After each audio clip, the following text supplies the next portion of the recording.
Okay, get this. Ready for this. Imagine someone who, like, actually fulfills prophecies across, like, every major world religion. Whoa, hold on. Every single one. Yeah, not just one or two, but, like, Christianity, Islam, Hinduism, Buddhism, the whole deal. That's a pretty big claim. It is, and that's the claim about Bahá'u'lláh, the founder of the Baha'i Faith. Right, the Baha'i Faith. Yeah. It's definitely a bold statement, and I think it gets to the core of what makes the Baha'i Faith so different, so unique. Too unique, yeah. Baha'is believe that their faith isn't just like another offshoot of an existing religion. Right. But that it's like a brand new revelation for all of humanity, and it builds on all the foundations of previous prophets. So not just another prophet, like, he's the prophet for right now. Yeah, exactly. Especially wild when you think about the fact that Baha'u'lláh was imprisoned and exiled for 40 years. 40 years. And his message of unity and peace still spread all over the globe.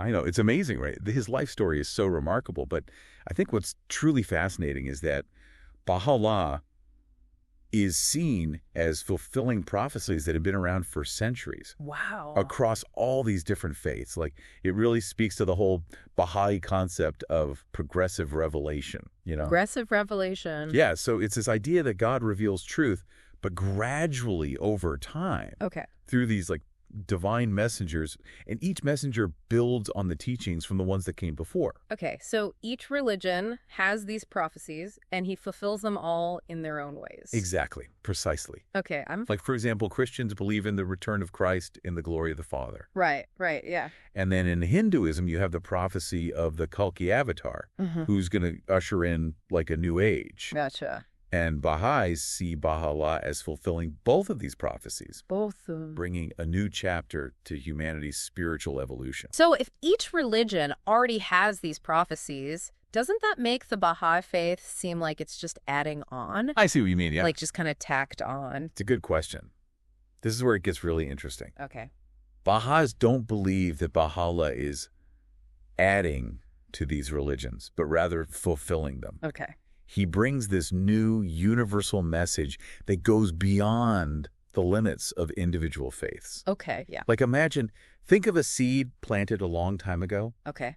And each prophet is kind of nurturing that seed, helping it grow. And Baha'u'llah's revelation is like when that seed finally blossoms. It blooms. Yeah, you see its full potential. Okay, I'm starting to see how that all ties together, the progressive revelation and all that. Yeah. But what does this new chapter, what does it actually look like? Right. Like, what was the main point, the heart of his mission? So his mission had three core aims, three main things he wanted to do. Okay. First, he wanted to unite humanity as one family. That's a big one. Huge. And he wanted to do this by going beyond all prejudice and barriers that separate people. Okay. Second, establishing world peace, urging leaders to focus on cooperation and well-being over conflict and violence. That makes sense. And third, he emphasized both spiritual and material transformation. Wait, what does that mean? He didn't just talk about personal enlightenment. He gave real, concrete guidance on social issues. Social issues, like what? Like things like economic justice, gender equality, and universal education. So it was both spiritual and really practical, really focused on real problems. Exactly. Ah. And one other really important thing to remember, the Baha'i Faith isn't just some reform movement within a religion that already exists.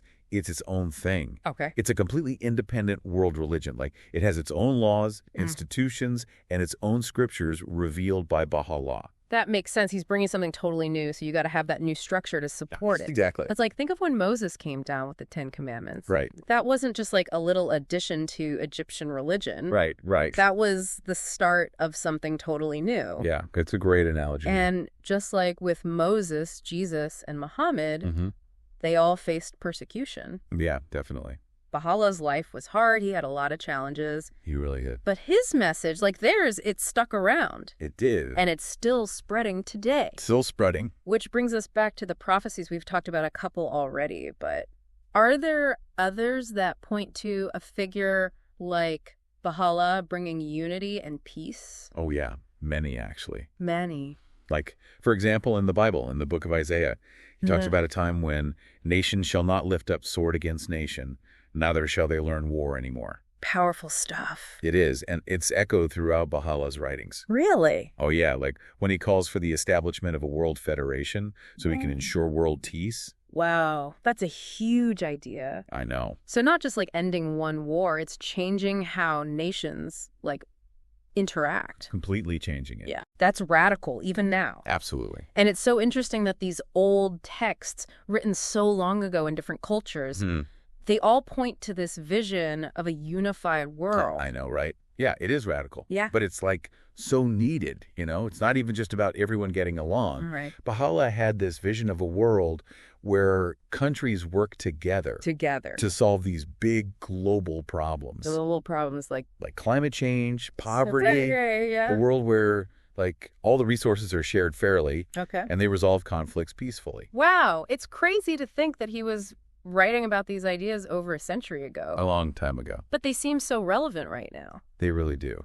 So how do Baha'u'llah's writings, how do they help people deal with these huge problems? Well, one important part is his focus on education. Education, okay. He believed that everyone should have access to good quality education, You're right. no matter their gender, race, or social status. So anyone could get an education. Yeah, because he saw it as the key to progress. Progress. For both individuals and for society as a whole. That makes sense. Right. More educated people can solve problems better and create a better world. Exactly. It's so interesting how he tied these spiritual principles to real practical solutions for society. Yeah, he was really big on that. Like making things better for everyone. Absolutely. Yeah, that's cool. He also wrote about the importance of ending prejudice and discrimination. Okay. He taught that all humans are equal in the eyes of God. Uh-huh. And that we should treat each other with love and respect. Obviously. No matter our differences. But, you know, yeah, that sounds great, like in theory, right? Right. But how do you put that into action in a world that's like so divided? Exactly. That's my question. It's an ongoing challenge, you know. It really is. It's hard. It is. But Baha'is believe that change starts with each person.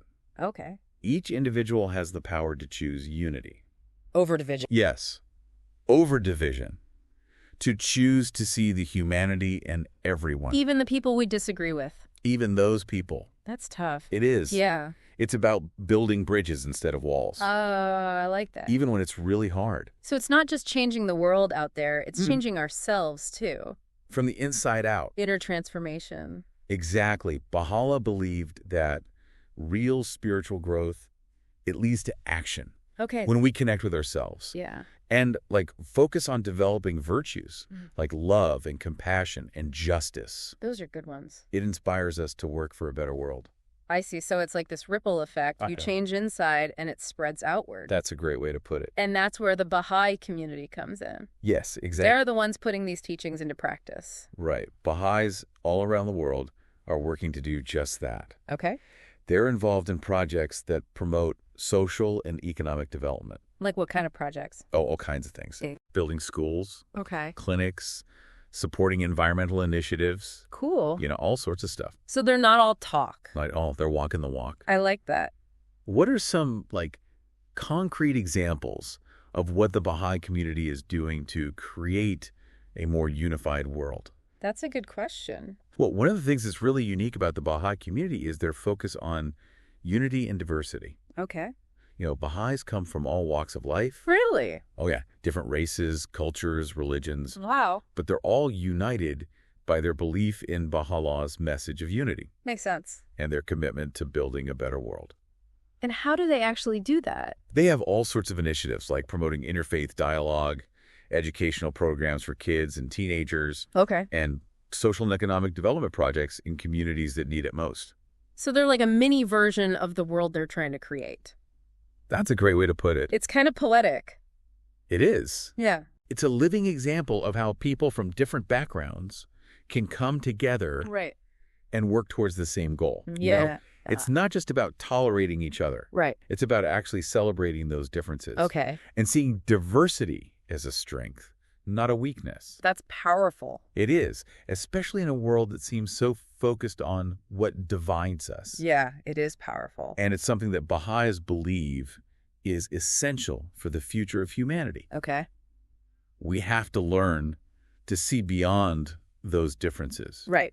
and recognize that we're all connected, Connected. if we want to create a sustainable and peaceful world. Okay, earlier you mentioned that Baha'u'lláh got rid of the clergy in the Baha'i Faith. Yeah. What's that all about? What's the significance of that? It's a really important point. Okay. By getting rid of the clergy, Baha'u'lláh was really highlighting the importance of each person taking responsibility Okay. and having a direct connection with the divine. Like, So no middleman. no middleman, there are no intermediaries in the Baha'i Faith. Okay. Each person is encouraged to study the scriptures, Mm-hmm. pray, and reflect on their own, and come to their own understanding of the teachings. So how does that work in real life? Right. How does the Baha'i Faith function without clergy? Well, instead of that hierarchical structure, like you see in a lot of religions, Baha'is have this administrative system that's based on elections and consultation. Elections. Yeah, right? Interesting. So at the local level, the national level, even internationally, Okay. they have councils that are elected by the community. Gotcha. And these councils administer the affairs of the faith. Interesting. And they make decisions through consultation. Consultation. Yeah, they try to reach unity and consensus. So it's about empowering individuals to be their own spiritual authorities. Exactly. Oh. And it's about fostering a culture of unity and consultation. Baha'is really believe that decisions should be made collectively through this process of talking things through and building consensus. Okay. This system makes everyone feel a sense of responsibility. Like they own it. Yeah, they have collective ownership of the faith. That's pretty different from the hierarchical structures of a lot of other religions. It is, yeah. What are some of the challenges and benefits of this system? Well, I think one of the benefits is that it encourages everyone to participate. Everyone. Yeah, everyone has a voice and can contribute to the decision-making. Okay. It also promotes unity Okay. and helps avoid conflicts that you might see in a top-down structure. Gotcha. But one of the challenges is that it requires like a high level of maturity Okay. and commitment from the community Commitment to what? to engage in that meaningful consultation Okay. and to really prioritize the well-being of the whole community. This has been super insightful. We've covered so much. Yeah. From the prophetic claims Yeah. to his teachings on unity, justice, spiritual growth.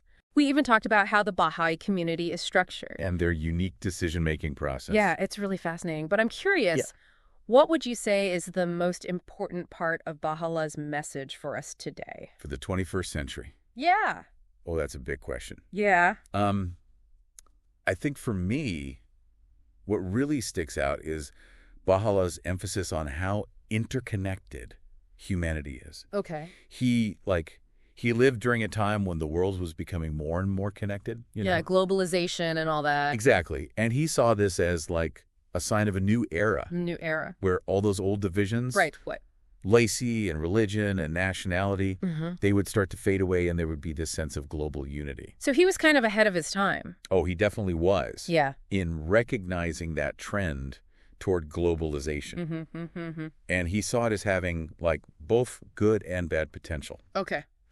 Like on the one hand, more connection could lead to better understanding, cooperation, even peace. Okay. But on the other hand, Yeah. it could also make conflicts and inequalities even worse if Yeah. it's not guided by, spiritual principles. That makes sense. Globalization can be good or bad. Exactly. It's powerful. Yeah. So how do Baha'u'llah's writings, how do they help us navigate all that? Well, Baha'u'lláh really emphasized developing a spiritual consciousness. Spiritual consciousness. Yeah, alongside all of our technological advancements. Oh, okay. He believed that to make real progress, we need both inner and outer transformation. So both have to change. Yeah, and we have to work on virtues like love, Yeah. compassion, justice, Right. if we want to create a world that is both sustainable and just. So it's not enough to just focus on technology or the economy? No, it's not enough. We have to go deeper. We have to look at the root causes of problems like poverty and conflict, Right. environmental destruction. And those are... A lot of times, those root causes, they're in our own hearts and minds, Okay, yeah, I see that. It's about recognizing our shared humanity, that we're all in this together, All connected. and working together to create a more just and peaceful world. For everyone. For everyone.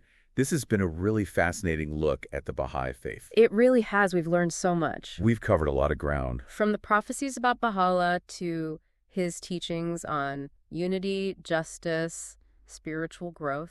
It's been amazing. We even talked about how the Baha'i community is structured and how they make decisions. And what's really remarkable is how relevant his message still is today. Yeah. Even though he lived over a century ago, his insights into human nature, the challenges of globalization Yeah. and how important spiritual transformation is, it all speaks to the problems we face right now in the 21st century. I think that's why this deep dive has been so valuable. It's given us a glimpse into this faith that a lot of people don't know about. It's true. It's not as well known. But it has this profound message of hope and unity. It does. For the whole world, it's been a real journey of discovery for me. Me too.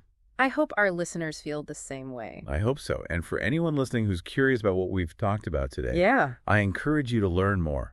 Look into Baha'u'llah's writings. Explore the resources that the Baha'i community has. There's a lot out there. There really is. And I believe that Baha'u'llah's message offers real hope and inspiration to anyone who wants to make a positive difference in the world. I love that. Well, on that note, we'll wrap up this deep dive. But before we go, Yes. I want to leave you with a final thought from Baha'u'lláh himself. Oh, great idea. He said, "Let your vision be world-embracing rather than confined to your own self. That's beautiful. Let that be your guide as you continue on your own journey of discovery Yes. and as you strive to make a positive impact on the world." Couldn't have said it better myself. Until next time. May your deep dives be filled with wonder and insight. And the enduring power of human connection. Absolutely.